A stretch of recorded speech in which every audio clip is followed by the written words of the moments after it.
પાદરા સાદી કન્યા શાળામાં શાળા પ્રવેશ ઉત્સવ અને નવીન શાળા ભવનનું લોકાર્પણ। પાદરા રાજ્યભરમાં આજથી શાળા પ્રવેશ ઉત્સવ કાર્યક્રમનો પ્રારંભ કરવામાં આવ્યો છે।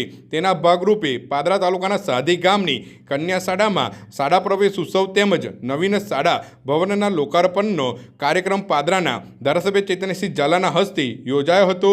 કાર્યક્રમમાં પાદરા તાલુકા પંચાયતના પ્રમુખ મહેન્દ્રસિંહ, ઉપપ્રમુખ કામિનીબેન પટેલ, સાદી ગામના સરપંચ, ગ્રામ પંચાયતના સભ્યો, દાતાશ્રીઓ, ગામના વડીલો તેમજ મોટી સંખ્યામાં વાલીઓ ઉપસ્થિત રહ્યા હતા।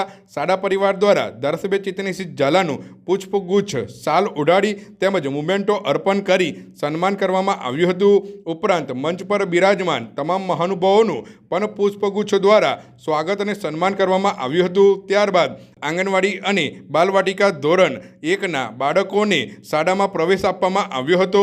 આ સાથે લાખો રૂપિયાના ખર્ચે નિર્માણ પામેલા નવીન શાળા ભવનનું લોકાર્પણ પણ ધારાસભ્ય ચૈતન્યસિંહ ઝાલાના હસ્તે કરવામાં આવ્યું હતું। આ પ્રસંગે ધારાસભ્ય ચૈતન્યસિંહ ઝાલાએ વિદ્યાર્થીઓને અભ્યાસ ક્ષેત્રે સતત પ્રગતિ કરી ઉજ્જવળ ભવિષ્ય ઘડવા શુભેચ્છાઓ પાઠવી હતી। બાળકો પોતાનું શિક્ષણની શરૂઆત શાળા અને આંગણવાડીથી સેન્ટર ફ્રેમ કરો અને તેઓને સારું શિક્ષણ મળે તેના માટે ગુજરાત સરકાર શ્રી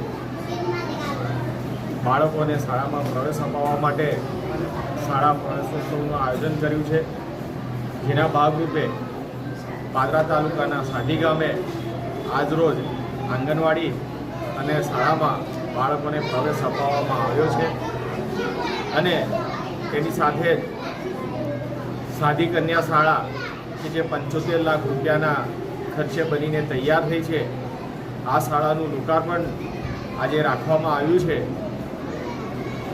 સાદી ગામના સર્વે વિદ્યાર્થીઓ, બાળકો અને વાલીઓમાં ખૂબ જ ઉત્સાહ જોવા મળ્યો હતો અને સરકારશ્રીનું શાળામાં પ્રવેશ અપાવવાનું જે પગલું છે તે બાળકોને સારું શિક્ષણ અપાવીને આવતીકાલનું ભવિષ્ય મજબૂત કરશે, તેના માટે સૌમાં ખુશીની લાગણી જોવા મળી હતી।